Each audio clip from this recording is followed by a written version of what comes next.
Hi everyone.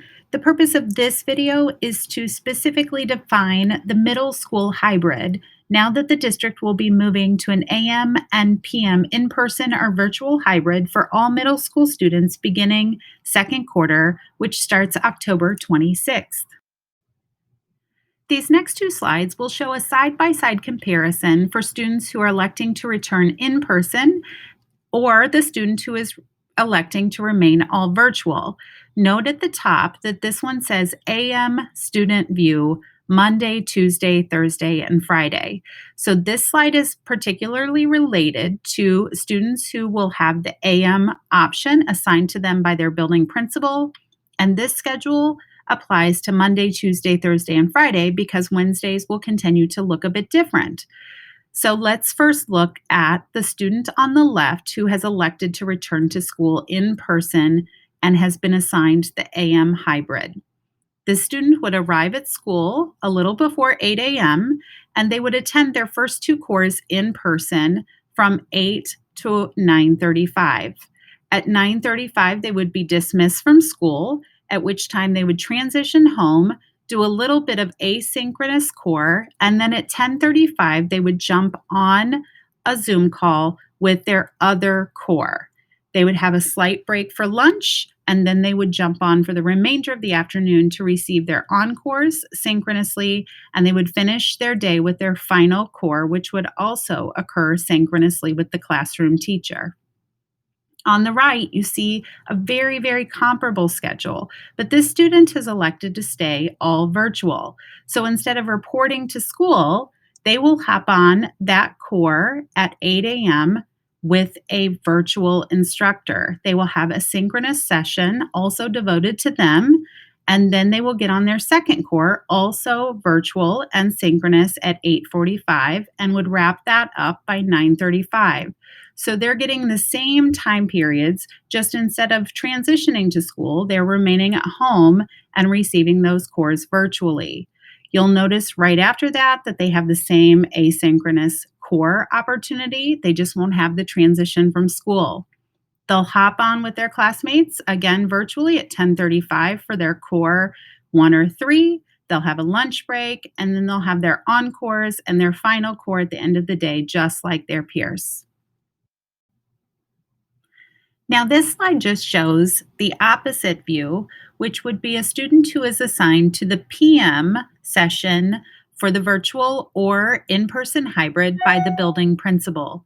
So you'll notice again that it says Monday, Tuesday, Thursday, Friday at the top because Wednesday still remains different for this cohort of students as well.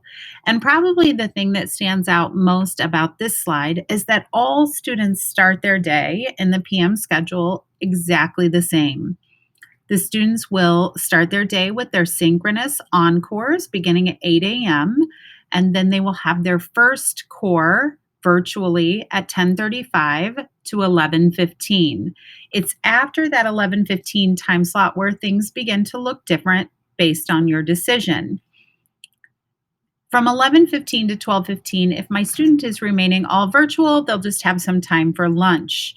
If my student is returning in person, they'll grab their lunch, but they'll also begin their transition to their middle school because they will be receiving their in-person cores from 12:15 to 1:50 at either Caruso or Shepherd. When they're done at 1:50, they'll also transition home, and then they'll jump back on their final core via Zoom at 2:20, and they'll conclude their day at 3 p.m. After that lunch, if I'm an all virtual student, I will just get on my cores again virtually from 12:15 to 1:50. Instead of being in person at my school, I will be connecting with a teacher via Zoom and receiving those cores the same way I've been receiving them in 109 online. I'll have a little break in my afternoon to work on some asynchronous core, and then I will also jump back on at 2:20 to 3 p.m. for my final core. Again, that is with all of my middle school peers. The one thing I did not point out on the previous slide, but still holds true in the hybrid model, is that we are looking to offer after-school academic labs and some clubs from 3 to 4 p.m. to keep kids connected with their peers in social ways, but also to continue to have access to teachers in the core content. While the last two slides have looked at Monday, Tuesday, Thursday, and Friday, and the changes that students will experience when we move to the hybrid model, Wednesday will look very familiar.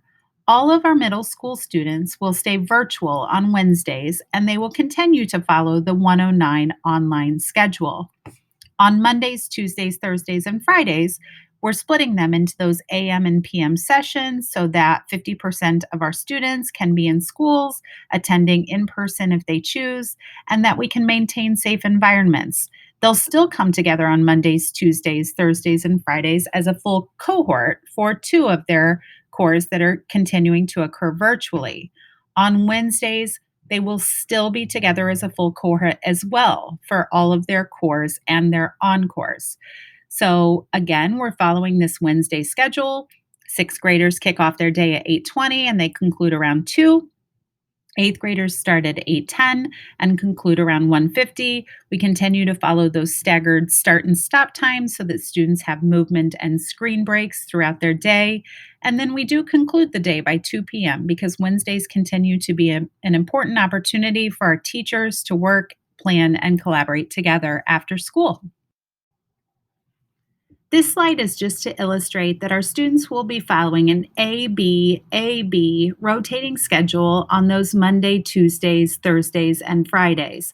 This is to provide equal instruction in all of the cores, and for our students who are returning in person, they'll have equal access to their teachers on rotating days. So again, in week 1, you're seeing a very typical 5-day week where students would have A day on Monday, B day on Tuesday. They would be all virtual and 109 online on Wednesday, and then Thursday and Friday they would return for an A and B day. In week 2, though, you're seeing we have that Tuesday off for election day. So students return on Monday to an A day because they finished the week before on a B day on Friday. They would still have that all virtual 109 online on Wednesday, but when they return to school on Thursday in person, or some may still be staying virtual, Thursday would be a B day because their previous day of learning before the all virtual Wednesday would have been an A day. So Thursday will be a B day, followed by Friday being an A day. Again, the easiest way to look at this is just that students are rotating AB, AB, except for those Wednesdays. You can exclude those Wednesdays because those will maintain the 109 online schedule. So hopefully by now you're starting to better understand the schedule and see that the only differences between the virtual and the in-person schedule is whether or not students will be coming to Caruso or Shepherd for a couple of cores each day. With that, we know that there are some questions that are being frequently asked by a number of our students and families. Those generally revolve around when this schedule will start, if there will be an option to change that selection at any point in the year, and how this will impact the students' schedule and teachers.